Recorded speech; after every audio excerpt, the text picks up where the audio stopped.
Welcome to AP Podcast 13.5B. This is a continuation of what we've been doing in the past, and this is going to be an introduction to a super powerful way of doing solving equilibrium problems called the ice chart. And we will solve problems with this ice chart the rest of the year. It's very effective. So let's do the first problem where they want us to find out the K for this reaction. Now if we look at what I've already written out, the equilibrium expression here, and you can see it right here. So I've got N2 over H2, and we've done this quite a bit now. And then here's my reaction. So let's look at what kind of amounts I have initially. All right, I'm going to put an I right there.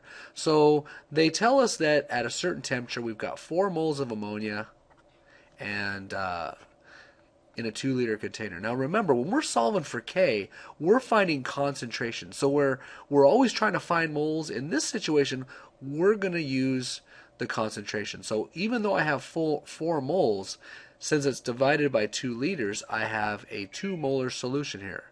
So 2.0 molar. All right. Now, initially, for those guys, I have nothing. Okay. Now, there's another piece of information that this gives us. At equilibrium, so there's the key point. At equilibrium, we have 2 moles of ammonia remaining. And again, let's remember, that's moles, and we've got a 2-liter container. Okay. So what's my molarity at equilibrium for ammonia? It would be 1.0 molar. Okay. Now, what kind of change did I get? You can see where ice comes from. I had a negative 1.0 molar change, right? In other words, I lost 1 mole, a 1 molar amount of ammonia when this system reached equilibrium. So now the question is, to find K, what I've got to do is I've got to be able to find these concentrations of the products. So now it's basically just a stoichiometry thing.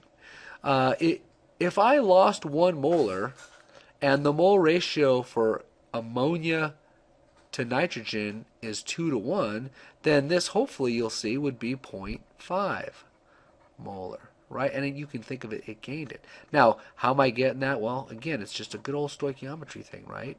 2 moles to 1 mole ratio. And then what would happen if I've got this 2 to 3 ratio? Well, hopefully you would say, wow, we're going to gain 1.5 molar. Okay? So hopefully that makes a little bit of sense. So that at equilibrium, we are now sitting at 0.5 and 1.5. And then I'm just going to plug those numbers in. And when I plug those numbers in, I get a value of 1.7. Okay? So that's the value of K at equilibrium. Now, of course, we can do this same kind of problem with pressures. So if we look at this problem, we can see the different pressures these gases are under. And again, we have a job to do. We've got to find what the K is, right? So we've got to find that K. And then we also have to find, the equilibrium pressures right there. So let's give myself a little room here, and let's write out exactly what we have to start out with. So you can see right here initially, these are the pressures of the PCl5 and the PCl3. And then for the chlorine, of course, it's 0, right?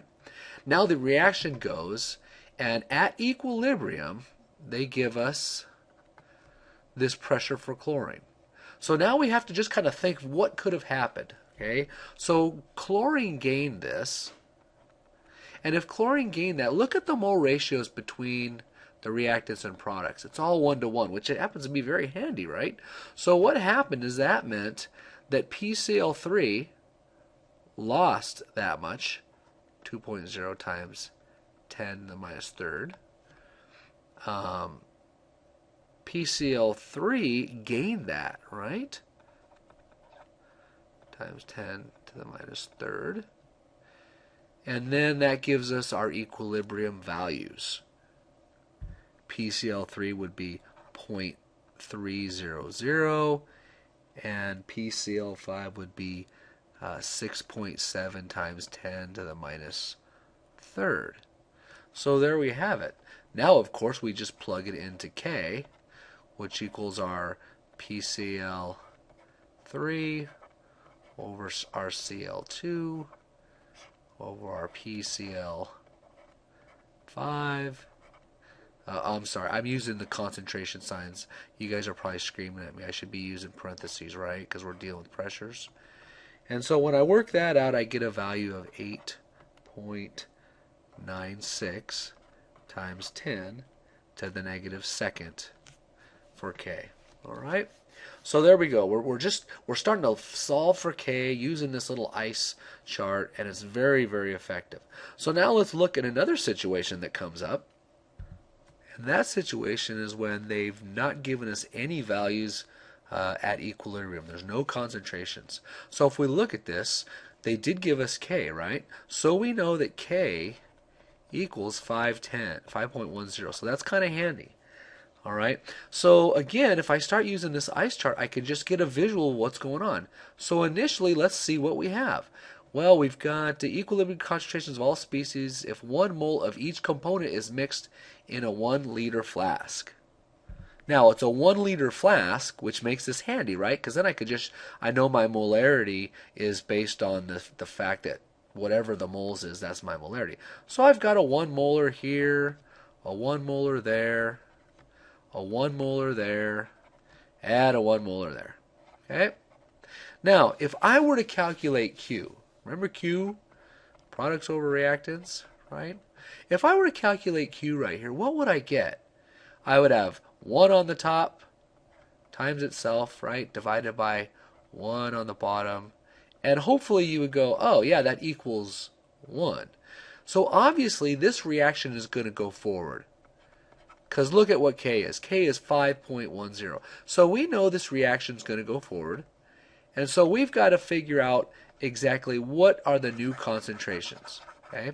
So it being a 1-to-1 ratio is kind of helpful. So what's going to happen? What's the change going to be? Well, I don't know what the change is going to be, but I'm going to call it X. And I know that CO is going to lose X. Now everything's 1-to-1, so this makes it very handy. And I know that H2O will lose the same amount, and that's X. And I know that carbon dioxide will gain the X, and the hydrogen will gain the X. So that's the kind of change. So at equilibrium, what do I have? Well, I'm just going to take the values I have.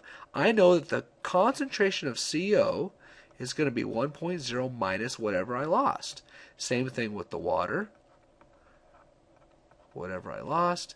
Whereas the CO2 is going to be 1 plus whatever I gained. And the same thing with H2. Oops, my plus looks like an X. Okay, so there you go. Now I'm going to plug it into my equilibrium expression. So K is going to equal, I'm going to run out of a little room here. K is going to equal 1 plus X, and it's going to be times itself, right, guys? So I'm going to square that. Hopefully you see that. And down here is going to be 1 minus X.